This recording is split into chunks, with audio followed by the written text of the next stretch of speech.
Hey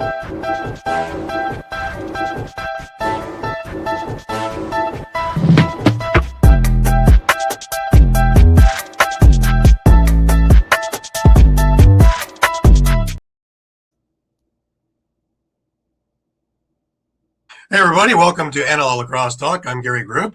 With me, I have my special guest from the Toronto Rock, Josh Dawick, who is also has been working with Lacrosse Canada and is one of the exciting young Canadian talents, both in professional lacrosse and an up-and-coming leader, both in sports on and off the field. Josh, welcome to the show.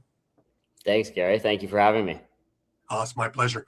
Listen, the first question we ask everybody is, what made you pick up a stick? Yeah, I was kind of just, as a kid, played everything. Played soccer, played baseball, played lacrosse, and it was really just like a rotation of sports as I was growing up. And I didn't play rep lacrosse right away. I was kind of just playing house league on the side. And as I progressed, it was like, all right, why don't we go and try out for rep lacrosse and take this thing a little bit more serious, and kind of just went from there. Right. What made you stay in the game? I loved it, to be honest. Like, as I continued to play lacrosse,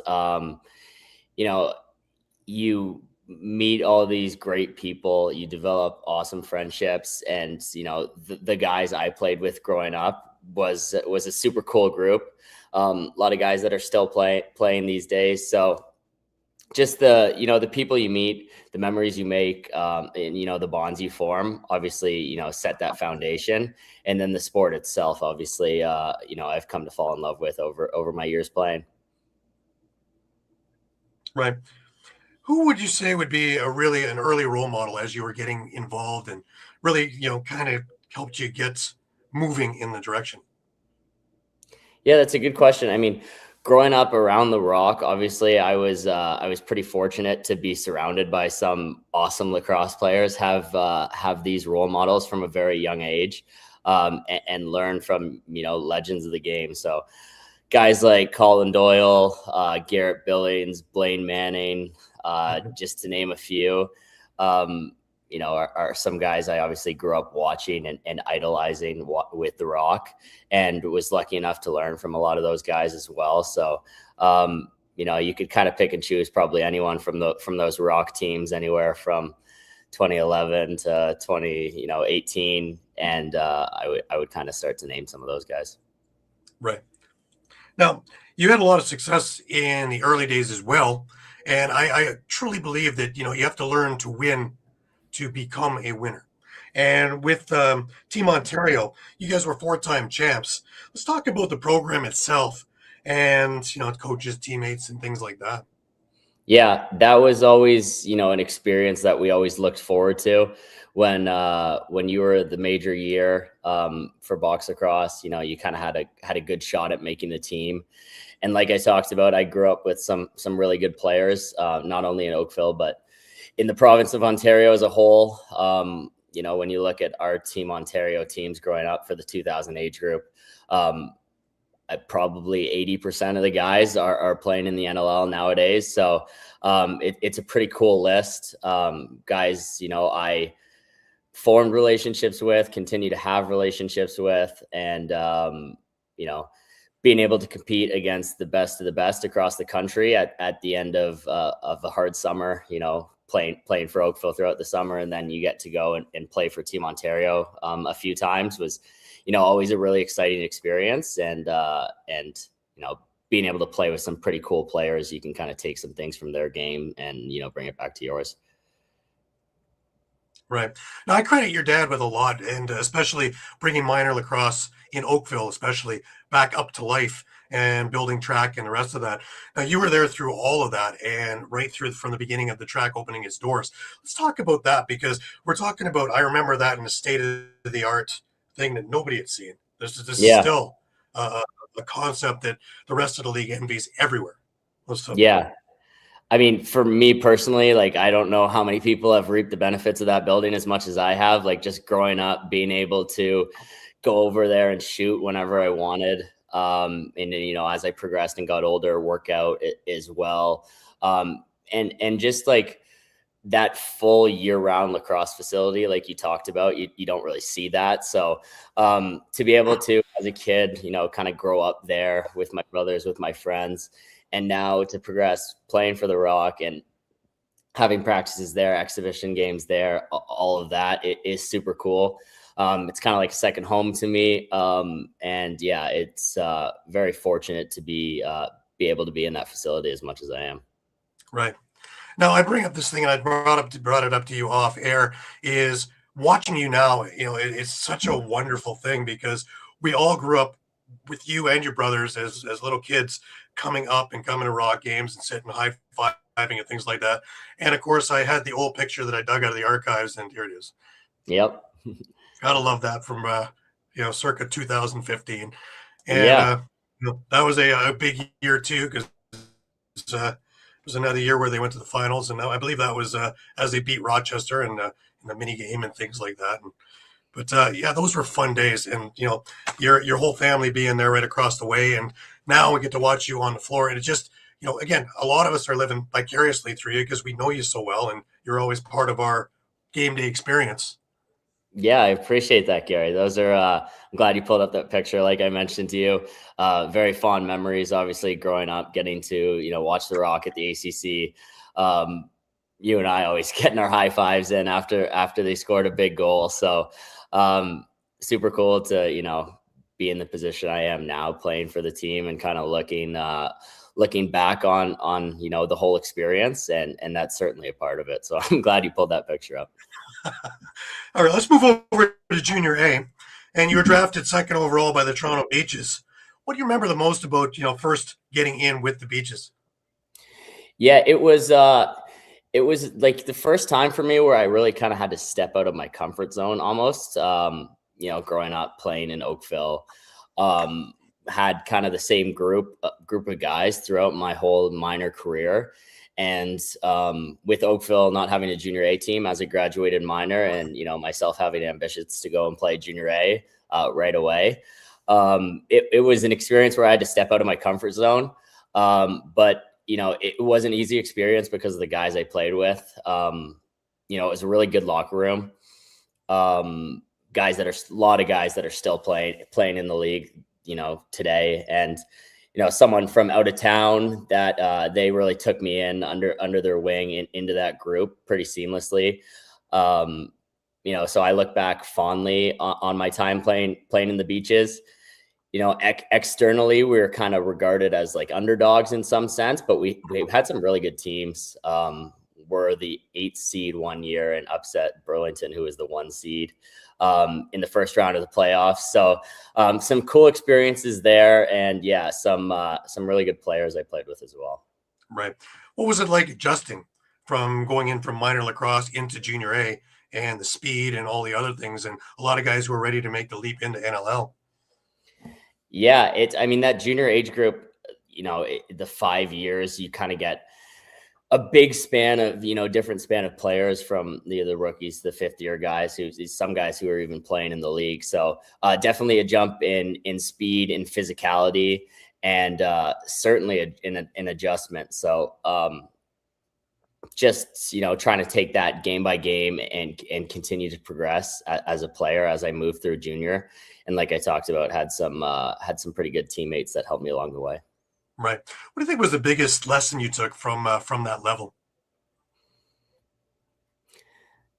That's a good question. I mean, I think something, you know, lacrosse wise, I've always focused on and certainly had to in junior is I'm not the biggest guy. I'm not the fastest guy. I'm not the strongest guy. So learning how to use your skill set, put yourself in the best positions possible. You know, being able to put yourself in those positions as many times throughout the 60-minute game as possible.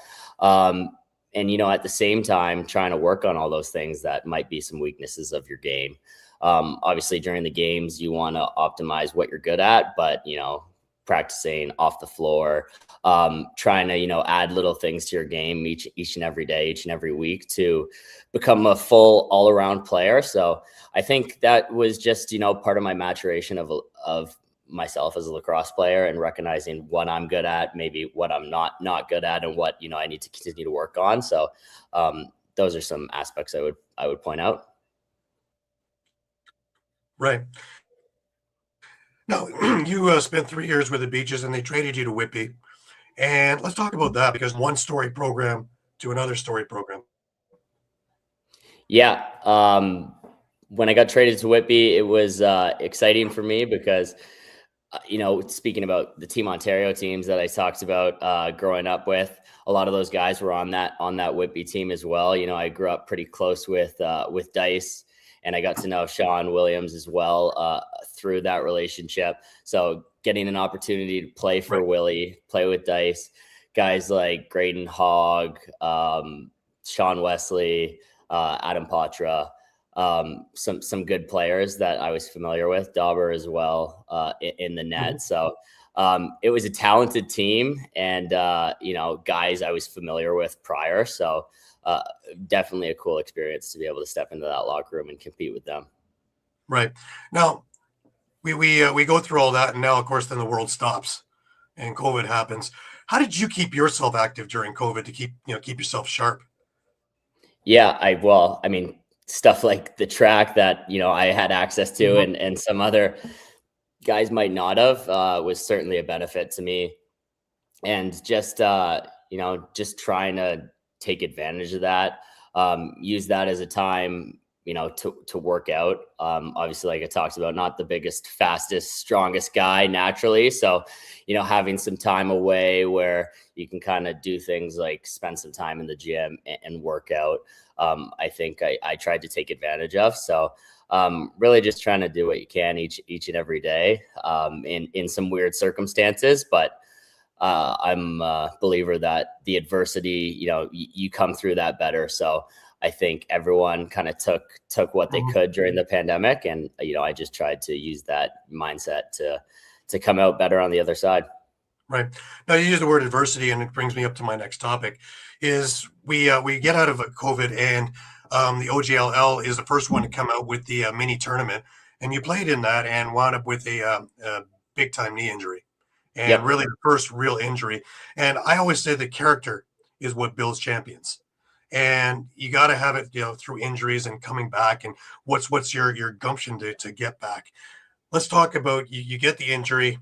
You get the diagnosis, and now you've got to build yourself back and the road to recovery.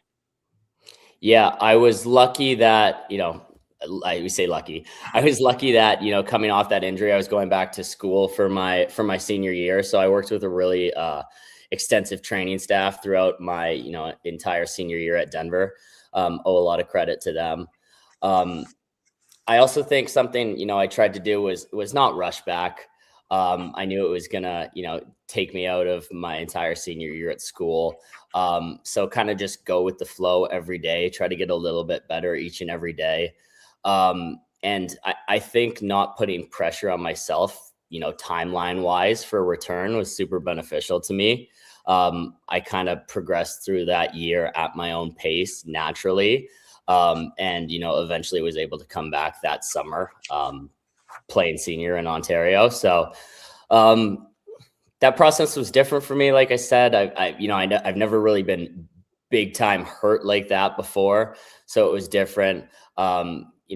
Showed obviously when you take a step away from the game, it shows you what you miss about it. So just continuing, to develop that passion for the sport of lacrosse every day, and really using the time to my advantage, working myself back up, obviously rehabbing the knee, but using that time to, work out on your upper body as well, study the game, do what you can while you're not playing. So certainly a long process, but, one I'm, after the fact, fortunate to have gone through. Definitely, Right. a little bit of adversity. Has it changed your mindset on training and different ways to go about things? I don't know. Honestly, in my case, I think it was kind of a freak injury. Certainly, has placed a little bit more of a focus in the gym on ensuring that you're keeping your strength up to date, trying to be as strong as you can at all times. But in the long term, no, not really. Okay. So we talked about University of Denver briefly. Let's delve into that a little bit. What first off had you go there? Very storied program, 2015 champions, and been there a number of times. What drew you there? Yeah, I committed right after they won the national championship. Obviously, they have a storied history of some pretty cool players, Canadian players Mhm. specifically playing there. So that was certainly a draw. Guys like Mark, who I'm fortunate enough to play alongside now. Guys like Right. Bergie, Jared Noble. Guys I like to watch growing up. So that was certainly a draw. Also had some familiarity with the city. I'd been to Denver a few times with my dad being such a big Broncos fan. So that was a cool aspect of it as well. And, really it just kind of felt like a place I wanted to spend my 4 years. Right. It's interesting because a number of Canadian guys that I've had on and talking about getting into the field program, especially NCAA, and getting used to, especially playing by feel most of your life, and then more into blueprint of what field lacrosse is. Was it a difficult adjustment? Yeah, certainly. I mean, talk about adversity. The My experience at DU was kind of the first time that I had stepped into a lacrosse program and didn't really see success right away. Mhm. Didn't play, to be transparent, really at all throughout my um, 3 years of playing. Obviously, got into a little bit of game action, which I'm fortunate for. But it was certainly a humbling experience knowing that you can't just step into anywhere and succeed right away. So I think that helped my mindset in terms of putting a stress on work ethic, and like I talked about, developing stuff like putting yourself in the optimal positions to succeed. I think when I was there, like sometimes I would try to do things that aren't me and not my game. So certainly, even though, it didn't translate to the field as much as I saw, and envisioned growing up, I take aspects from that, which I think have benefited my game, in the present day. Right.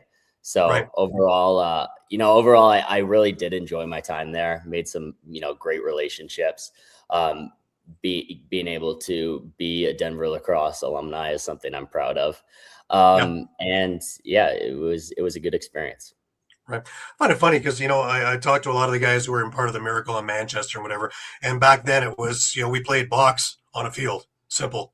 Now I Yeah, think we have a lot more talent to the field game where for guys are sure. actually fitting right into the programs, and then you take a look at guys like Tom Schreiber, your former teammate, and how easy it is for him to switch hands and go ambidextrous, and you see the box guy who's doing the twister and behind the back stuff, which is also throwing them off too, right? Yeah, just a different style of play. I also like we had a pretty like deep roster. It was right during COVID as well when guys were having, fifth Mhm. years as well. Right. Um, I always yeah, I've mentioned to a few guys like I had to go up against Danny Logan in practice every day, and he's an absolute stud. So I certainly don't think that benefited me, or well, it didn't benefit me from a success in practice standpoint, but Mhm. getting to play against a player like that every day in the long run certainly helps you out.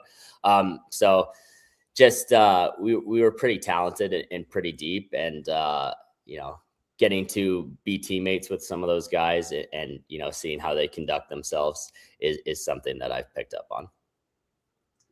Absolutely.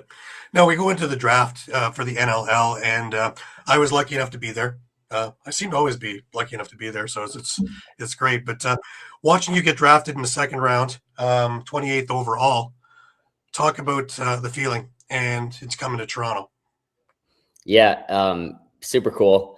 Obviously, the team I grew up around, you know, being able to be on the board at 28 when the Rock had their first pick, and and put that jersey on for the first time was a super cool experience.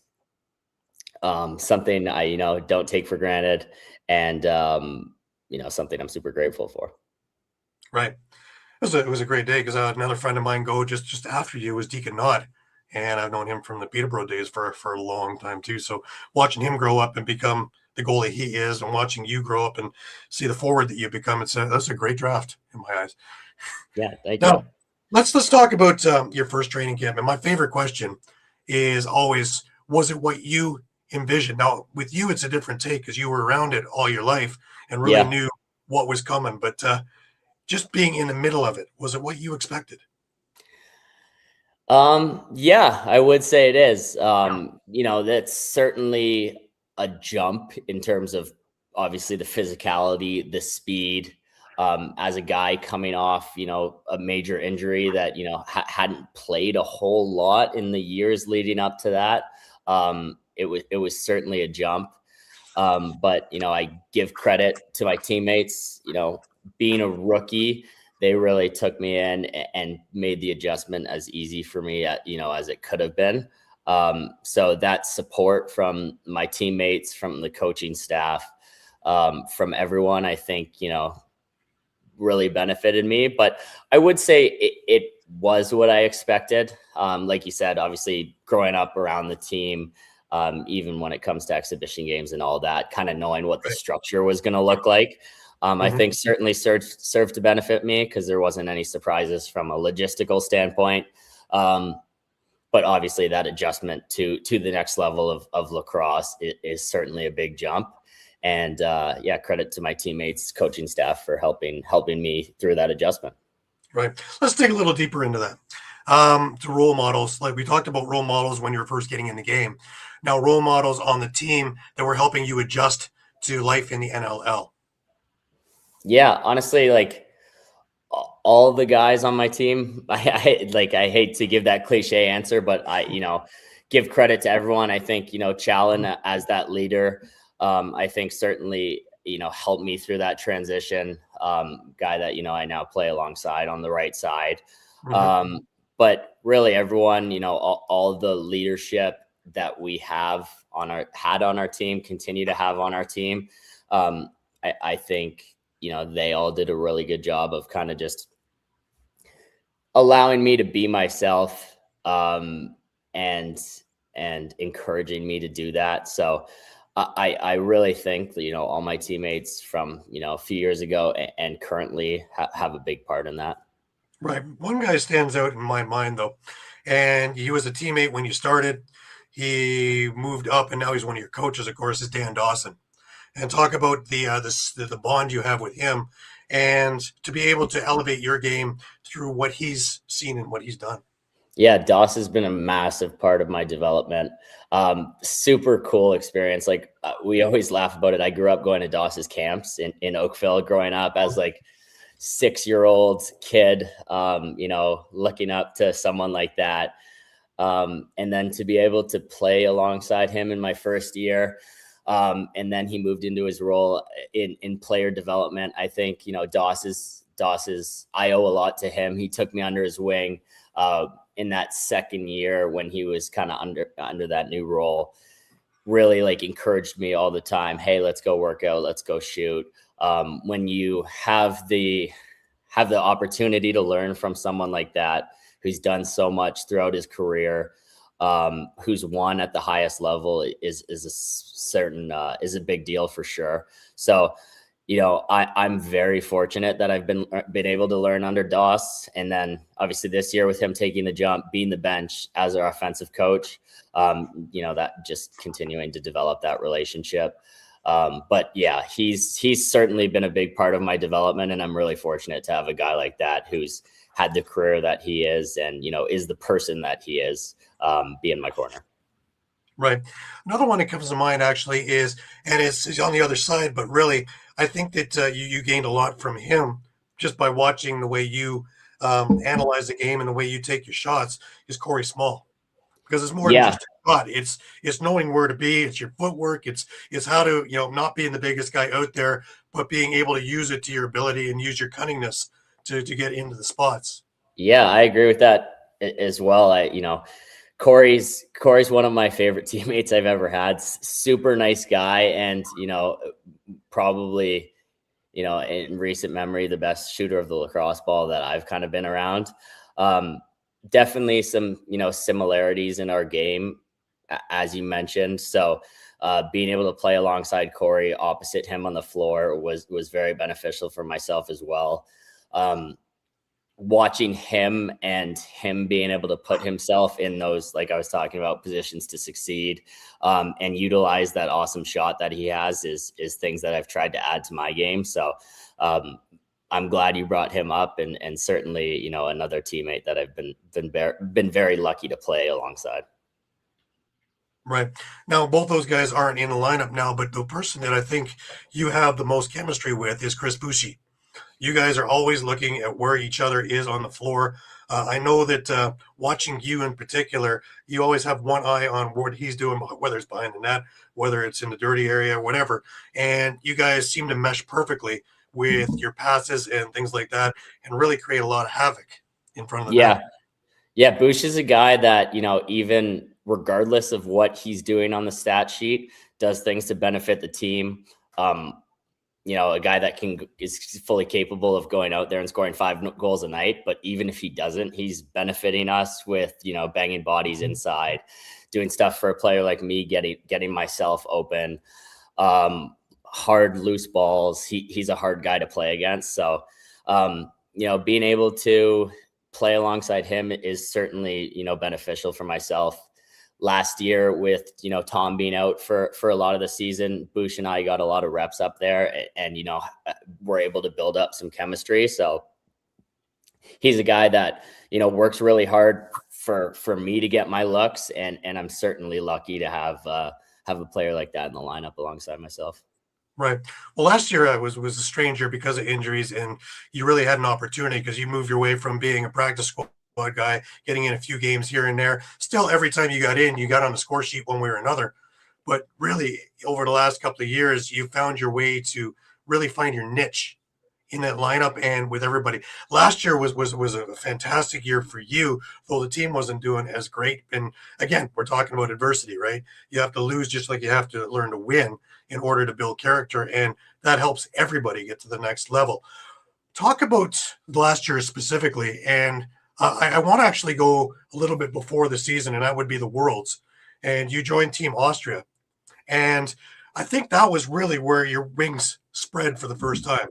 You came in and could have been the guy, but you were the teammate. And you listened, you learned, you worked with everybody in there, became one of them, and everybody became comfortable. And that whole unit became that much more cohesive because of that. Yeah. Speaking about the experience at the Worlds, something I was really fortunate to be able to do. My grandma was born in Austria, so I kind of always had it on my radar as something that, I might be able to do.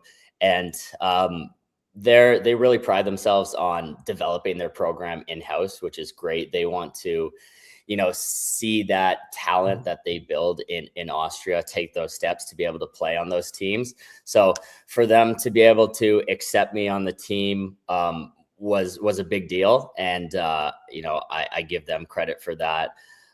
It's a really cool group. It's guys that are super passionate about lacrosse, who have nowhere near the same resources that we have over here. It's just like they've built their whole program on hard work, passion, determination. So shout out to the Austrian lacrosse guys, a really good group. And that tournament itself was a super cool experience. Like being able to be the guy in that locker room that had the most lacrosse experience, and, being able to say to some of those guys that, maybe hadn't played at that level before, be able to give them some tips and some pointers and see them implement it to their game was super humbling, super rewarding. And really just a great experience. So, that being able to play, I don't know, 7 games in 6 days or whatever, it felt like we were back at the Prezi, but it was a very cool experience. Very grateful for the group of guys and the coaching staff that, I shared that experience with. And, in terms of lacrosse, certainly an opportunity where I was able to get, more opportunity And yeah, an experience I look back fondly on. Right. Now, I've had a lot of experience with the European lacrosse because I've been doing the Rebeski tournament with the Gales for a number of years, and I've been able to watch European lacrosse elevate itself every year in big chunks. It doesn't go in little crawls. Every time I see them, it's like holy smokes. And I think about it to about '80s hockey, where if you don't start thinking about what they're doing over in Europe, they're going to be moving themselves up and around North America. For Do sure. you see the same idea? Because a lot of guys are going over to coach from North America now. Yeah, well, that's one of the things you see guys from North America going and giving back to these programs. I think is super cool. And like, I mean, I only really have experience with the Austrian guys, so I'll kind of just speak to them. But these are guys that, like I said, they don't have the same resources that we have. Their program is built all on passion, all on determination, all on love for the game. So really, like, those guys deserve some credit for being able to build their programs and the Austrian program to what it is right now. And it's really cool to see, like, we're from different parts of the world, but you can still talk about a 2-man game, and you can still, talk about how to score on a goalie. You can kind of, it was cool to learn some more about their culture and just, implement myself in that group. So, the development of lacrosse worldwide is, only going to benefit everyone that's a part of the sport. So, being able to be a part of that group and do whatever I can to help them through that tournament and, continued. I still talk to those guys all the time. So, it is something that's super cool. Right. And now with NLL Plus, a lot of these guys are able to watch you week in and week out and watch your development too, and seeing that, he helped us get to where we were. Yeah, super cool platform. Props to the NLL for putting that out, for making it free. For those guys, like, when that came out, they were super excited. They'll like stay up in the middle of the night and watch the games, which, like I talked about, that dedication. I'll wake up on Sunday morning and have texts from all those guys saying, "Great game last night. Like, way to pull that one out." So yeah, like I talked about, just speaks to their determination, speaks to their passion and love for the game. Which is really cool to see in Europe and in Austria specifically. Right. Now that ties me in again to last season with the Rock. And again, with the injuries, you became the guy. And you were the leading scorer, 42 goals, 75 points, all career highs. But more importantly, you started taking on more of a leadership role on the floor. You're not the rookie anymore. Now you're actually helping some of the guys like Zach Kearney and some of the other guys who are coming up and how to stay a pro. Yeah. Last year was a weird year because obviously with all the injuries that we had off the bat, myself personally, I was kind of thrust into a role where it was, I mean, essentially like a sink or swim spot. I was going to get my opportunities, and it was kind of up to me to take advantage of them. For me as a lacrosse player personally, it was super beneficial because I got those chances to, take X amount of shots a game that I might not have otherwise gotten to take. And, kind of develop, not only myself as a lacrosse player, but, as a figure in the locker room, on the floor with the offensive unit. Also, I last year, as bad as it was for us, I think it'll certainly help us going forward. The Rock over the past, really throughout history, has always kind of been in there in contention. So last year was certainly an off year, and kind of reminded our group that, it's not going to come easy in this league anymore. Everyone's so talented. The margin of error is so slim. Like, you don't really get to circle any games on the schedule and be like, hey, like, we're going to go and win tonight. So I think that, down year, not only did it provide us with some pretty phenomenal players in the draft that I'm sure we'll talk about, but, continue to fuel that fire and that desire to win. The need to work hard and work harder than some other people to fuel that success, I think has, come with us into the off season and now into the start of the year. So although, last year certainly didn't go our way, and we don't anticipate being in that position again. Trying to take some positives from it moving forward. Right. Now, you mentioned the draft, of course, and you got some absolutely phenomenal players. CJ Kurz is just an absolute stud. Owen Hiltz, another absolute stud, and different styles and how everything meshes. It looks like you guys have got onto the same page. It may have taken a game or two to kind of figure each other out, but it seems like you all are back on track. One of the things I've noticed, though, and people are saying that, your points structure may go down, of course, with Mark as the quarterback, and he's back. But I see you actually continuing that leadership role on the floor and actually doing more than you did before everybody got hurt. You see the same? Yeah, it's like I talked about, it's certainly going to be different this year with, all the talent that we have out there, guys like Mark back, guys like CJ and Hiltzy inserted into the lineup. We were kind of laughing about it the other day, like the first preseason game, it was great. And I don't know, we scored 16 goals or something and everyone played well. And it was like, we got so much talent. This is going to be a breeze. And obviously that's not how things go in the NLL. So, I don't think we've pieced together a full 60 yet. I think, last week's game against San Diego was certainly a step in the right direction. Where we're learning to play with each other, learning, each other's play styles, because it is a fairly new unit. But we're lucky to have the amount of talent out there that we do. So, as you talked about, myself, not only putting myself in those positions for me to succeed, but, trying to do what I can as well to help my teammates and put them in the right positions, because we have some really good players out there. And, if everyone's doing what they're good at, good things are going to happen. Well, yeah. And deep, my God, not a challenge coming out the front door because you're deep in defense. The offense is just, from every angle, you guys have something going on at some point. And, balls may not have dropped in the first couple of games. They're starting to. And, that should put the league on notice that if they're falling, look out, because there's a lot of guys that can do it. Yeah, we're confident. Like I said, we haven't put in a full 60 minutes looking at our unit, but we're continuing to try to make those strides every week. We get a good, unique mix this year where we have shooters, we have dodgers, we have physical pick guys, we have grit. We have kind of everything that you want in a unit. So it is really about just continuing to mesh, continuing to develop that chemistry, and putting a full 60 minutes together. Because like you talked about, I feel confident in our group, and I think we'll be pretty tough to beat once we're able to do that. Right. And I think a really unsung thing on your team really is the transition game. When you have guys like Maz and you have guys like Justin Martin that can just, run like a dime. And, when they're going full tilt, nobody is sure what's going on the opposition. And that opens up the offense too. Yeah. I mean, certainly as an O guy, when things aren't going smoothly and your D guys can get you a few goals, it really does, take some of that pressure off. It can jumpstart a run.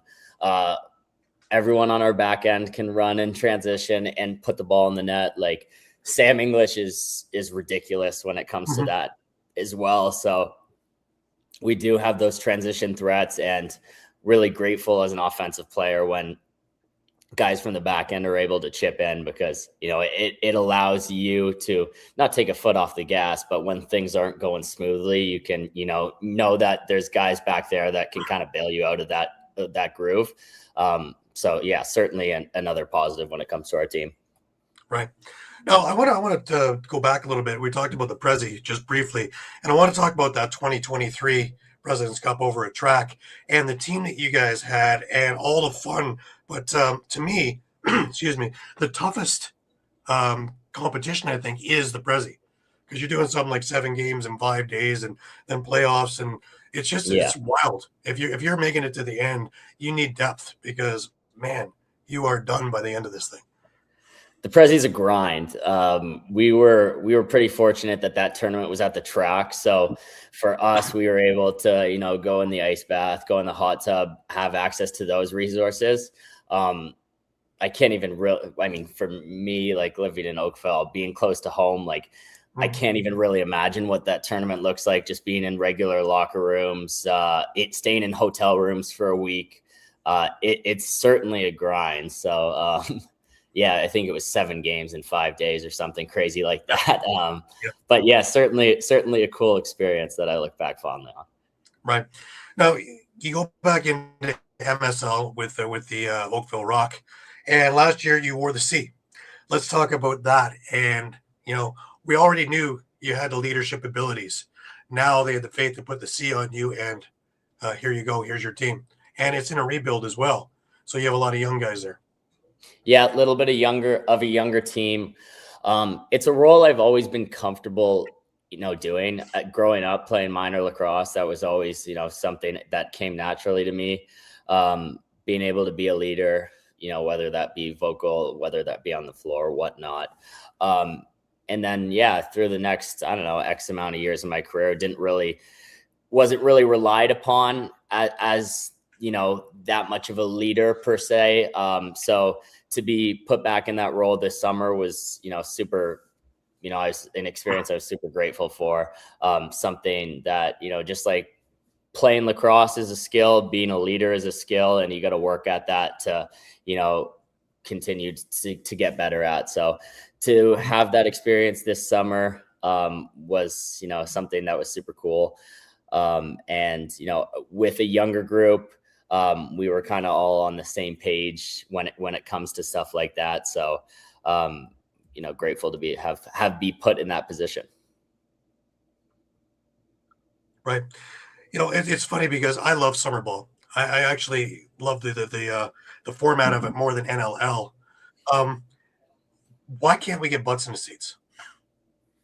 Other than the obvious, it's summertime and people want to be outdoors. But for a couple hours in an evening, why do you think that the attendance, other than Peterborough, is uh, next to non-existent? Yeah, that's a good question. I don't really have a good answer for you, to be honest, Gary. It's something that lacrosse would benefit to figure out from NLL summer ball. Mhm. It's such a great sport, and I mean, like, obviously I'm biased, but when I'm watching a lacrosse game or watching a hockey game, like, to me, I just see lacrosse as such a more interesting sport. It's fast, it's physical, there's more goals. Mhm. Um, so it's, that golden question that is yet to be answered. I mean, the visibility aspect of it is certainly something that, continues to progress. Right. And it really is like, if you bring someone to a game, they're going to love it. It's such an interesting sport to watch and really engaging. So that golden question of solving the visibility issue, why people aren't watching lacrosse at the same level as some of these other sports, is something that continues to get better, and we continue Mhm. to see this progress, but certainly still some strides and progress to be made. Because on the fan side, A, it's cheaper. B, you guys are much more accessible at the end of a game in MSL or OSL or whatever, and as opposed to NLL where it's kind of separated like NHL, really. Yeah, And it's so much easier to go and chat afterwards, and just be more accessible, really. for sure.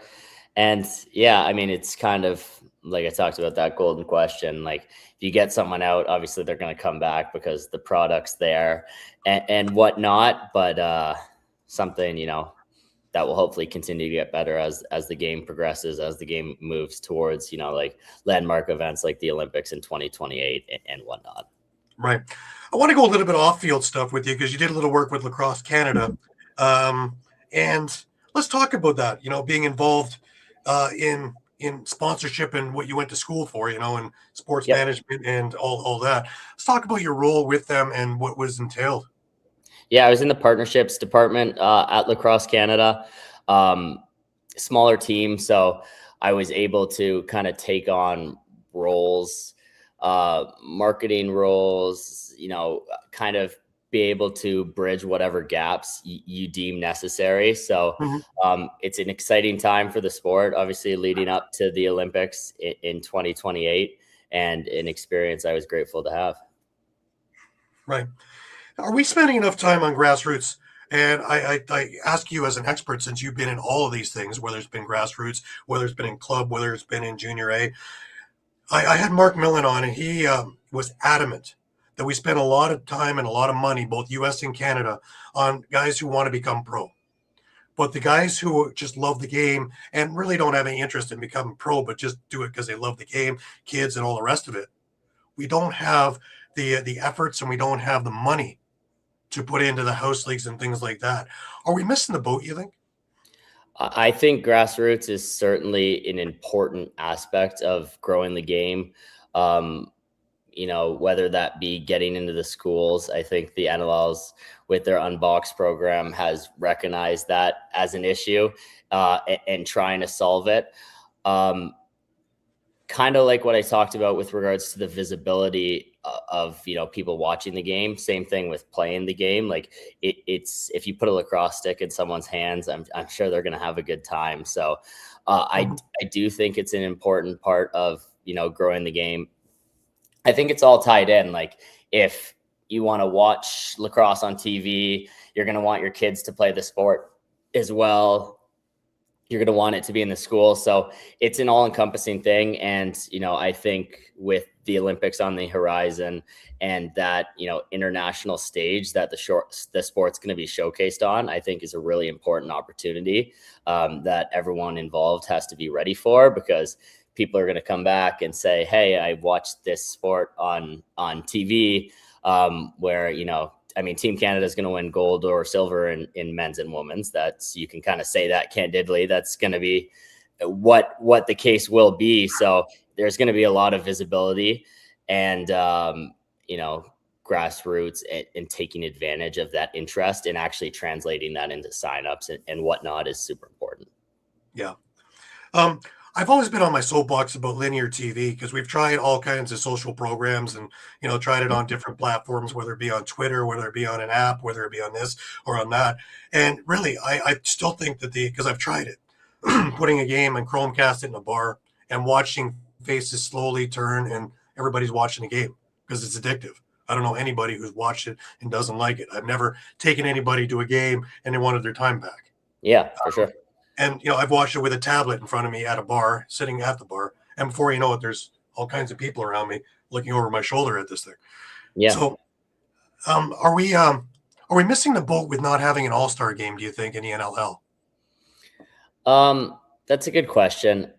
I think logistically it's difficult because of just the time slot of the season and, guys having full-time jobs on the side. I think logistically it is a little bit of a problem. As far as a product, it would be an entertaining watch. I think with the All-Star games, like when you look at other sports, it's important to, do it right. I think, I think the baseball All-Star game is super cool. Those guys are into it. I think when you look at what the NHL did with the Four Nations this past season, I think was something cool where you were able to generate that passion. But then when you look at something like the Pro Bowl in the NFL, like obviously with the nature of that sport, they're not hitting each other. No one really looks like they want to be there. So I think to, have a successful All-Star game, you need to have some sort of motivation behind it that gets the players interested and is able to take advantage of putting all the best players in the world together on one floor at the same time and really being able to take advantage of that product.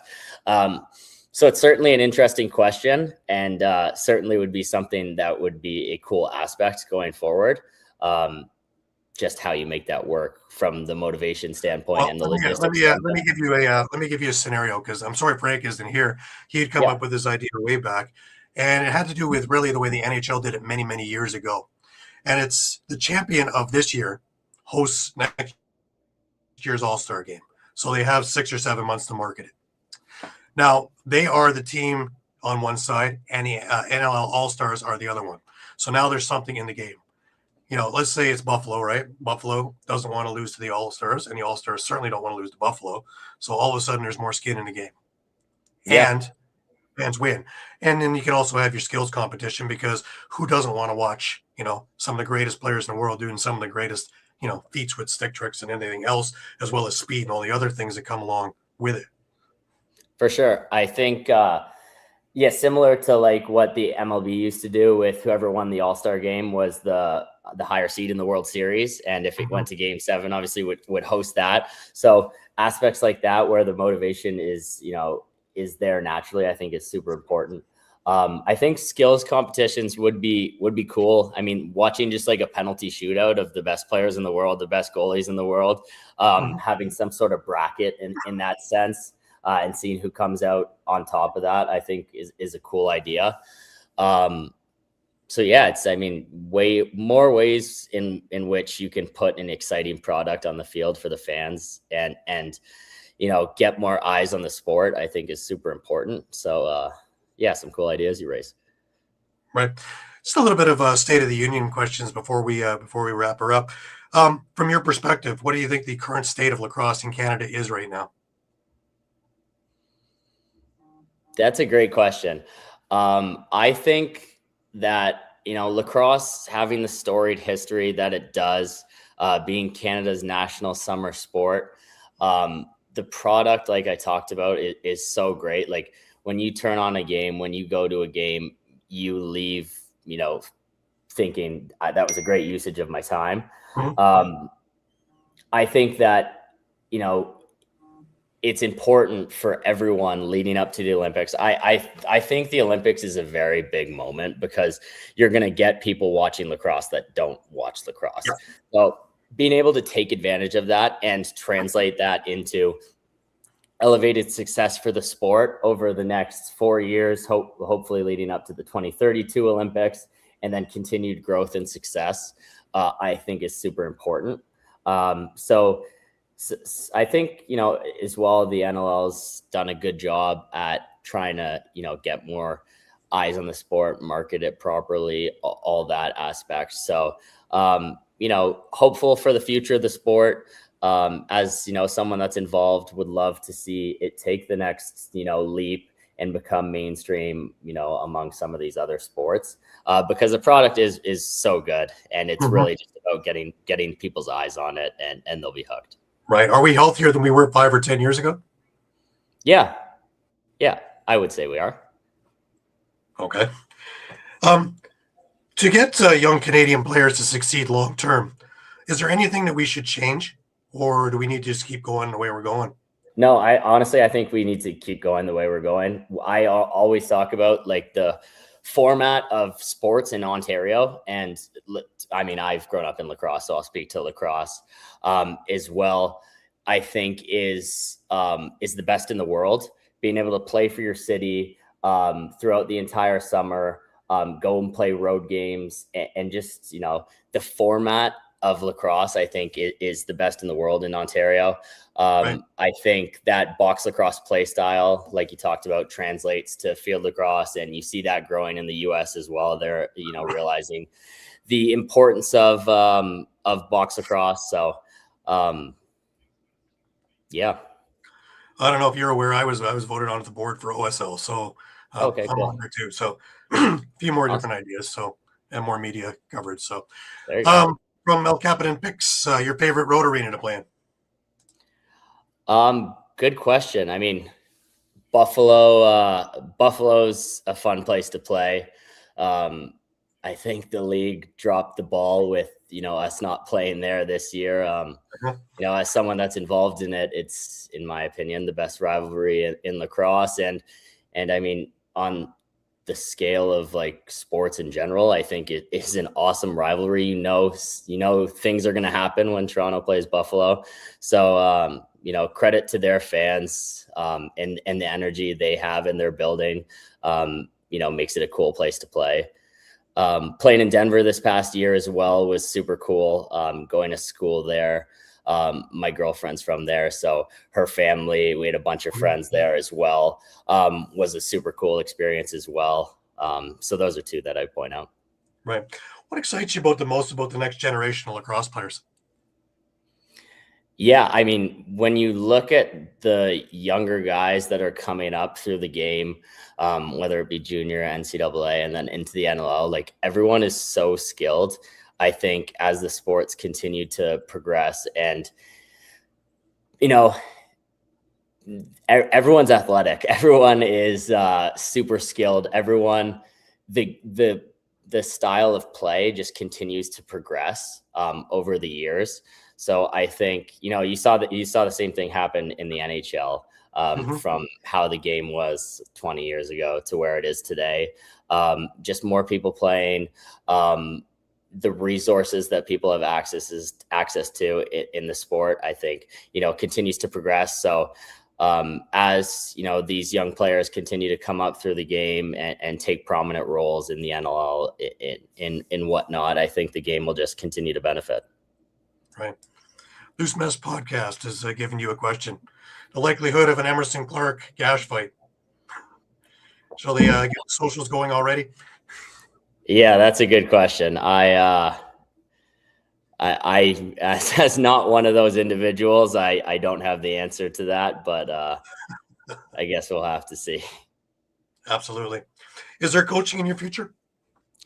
Yeah, I love coaching. I'm, being able to coach Rock Elite League, help out with the Rock Stars, summer camps and whatnot. I always feel that I have a responsibility to give back to the game. So it's something I enjoy doing. Whether I do that at the next level, I'm not too sure, but I really do enjoy being able to provide some of the things that I've learned to the next generation, and it is something I do enjoy doing. Right. Just briefly, we talked about the Olympics. Just kind of touching it. What are your thoughts on sixes? Yeah, I mean, there's it's an interesting question because I do understand the logic behind sixes, in terms of lowering the barriers to entry worldwide, trying to lower that competitive gap. So, these nations that may be lagging behind are able to, participate and compete. Also, when it comes to not needing as many players, not needing as much equipment, there certainly is benefits, and it is a fun game to watch. When it comes to the pace, and it really is kind of just like box lacrosse on the field. I'm personally a box lacrosse. That's my favorite version of the sport. So Right. when it comes to the Olympics, I wish that was the version of the sport that could be played, but I understand the thought process behind, sixes being a way to accelerate the growth of lacrosse across the entire world. So yeah, I'm excited. I'm excited to see how that plays out with the Olympic involvement, where that version of the sport goes. But box lacrosse will always be 1-1 for me. Right. It's funny because I had Bob DeMarco on the show, president of World Lacrosse, and we asked him why sixes, and he told me something I never even thought of was, according to the Olympic Committee, they can only have 10,000 athletes, which include trainers, coaches, all together for the Yep. Olympics. So if you're going to bring lacrosse teams and you're going to bring a field team and you're going to have 24 players and you're going to have coaches and trainers and this, you're only going to get 2 teams in there. So if you want Yeah. to be competitive, sixes is the way to go because you can bring 14, 15 guys, a couple of coaches, and bring in 6, 7 teams, both men and women, and actually be competitive. And I never really thought about it that way. Also, to keep it that the African countries and things like that, um, to be able to join because there's not a lot of hockey rinks down in Africa and things like that. For sure. Logistically, it certainly makes sense. This style of sixes is still so new. So it'll be interesting to see how that progresses, throughout the years, and really, where that style of the sport goes. Right. Another one from Loose Mesh Pod. What's the pressure like playing for your dad? And how do you balance the professional side and family side of things? Yeah, it's a good question. I mean, it's nothing we've really ever had to deal with in terms of pressure. Um, I'm grateful that, my dad gave me an opportunity to play in the National Lacrosse League when, I had gone through a few years of adversity in terms of lacrosse. So for him to know my game and to give me an opportunity is something, that I'm super grateful for. In terms of the professional side and family side of it, it's nothing we've really had a problem with. Right. He loves me whether I play great or I don't play great the night before, and something that doesn't affect that. So, it's kind of something that we've just dealt with our entire lives, and is kind of just natural. It's funny because I had a famous father for music. He was a world-renowned conductor and violin player, and when I was breaking into the music industry, he cast a huge shadow. So if anything, it was more of a detriment of trying to get out of that shadow while I was making my way through doing opera and doing musicals and things like that. Mm-hmm. Having it going, oh, he got the job because of no. I was held to a much higher esteem to try and break into it. There was no Yep. off days if you were part of that. And I see that also as being that kind of the pressure that you might be under, or that you might put yourself under, whereas it might not be there, but you put yourself under that. Yeah, certainly. I mean, it's certainly a dynamic that has come into play. I've always been confident in the player that I am, and the skill set that I have. So something I, try not to let ever kind of exist. But, I'd be naive to obviously not say that that's a factor in some sense. So, hopefully as I continue to, put my time in the league and continue to prove myself, something I don't really have to talk about. Okay. One more. It's from Daily Dive. Is TJ Kerr's leading the Rock in points? Is that a surprise to the team, or do you all expect him to be this good so early? Yeah, CJ's a stud. Is it a surprise? I mean, no. When you've seen what CJ has done in his career, when you see him behind the scenes and how hard he works, how much he loves the sport, how nice of a guy he is. No, it's not a surprise. He's continued to develop in the box lacrosse game as, weeks progress, and I give him a lot of credit for that. I don't know how many goals he has in our 4 games so far, but I certainly don't see any signs of him slowing down. So he's a stud. Lucky to have him on our side, and fortunate to be able to play with a player like that so early in his box lacrosse days, where he still has so much room to be one of the best players in the game. Right. One last one, just advice for up and coming kids who want to break in and want to move their way up. What's the best advice you have for them? Yeah, work hard first and foremost. I mean, obviously that's advice you're going to get from anyone. It's super important, whether that be on the floor with your with your stick in your hands, in the gym, watching film. Something I did growing up, trying to watch players that I admire and add things to your game. And then I've talked about it a little bit, but finding your niche, finding what you're good at, and putting yourself in those positions as many times as you can throughout 60 minutes to succeed. And at the same time, acknowledging what your weaknesses are, and working on them on the side. Obviously, for me, I'm not going to ever be the biggest guy and ever clear guys out of the way as some of these other guys do, but continuing to work on stuff like that, and not only acknowledging your strengths but your weaknesses as well, and trying to mitigate those. Right. So I really want to thank you. I know you got a big weekend coming up with Toronto and Rochester, another big game. And I really want to thank you for taking the time to talk with me for the last hour or so, and go through your life in lacrosse. Of course, yeah, it's a pleasure to do it, Gary. Happy to sit down and speak. It's been great. Thank you for the support. It's great. Like we talked about, being able to high five after the Rock were scoring goals growing up, and now knowing that I have you in my corner is something I really appreciate. So thanks for having me on, and it was a pleasure. Absolutely. Remember, we can see NLL Lacrosse Talk every Thursday at 4, sometimes a couple of special times for anything that we need to do. But usually Thursdays at 4 o'clock. please check us out and on all the social media pages as well. Until next week, remember, keep your sticks high, keep your spirits higher, and we will see you again next week.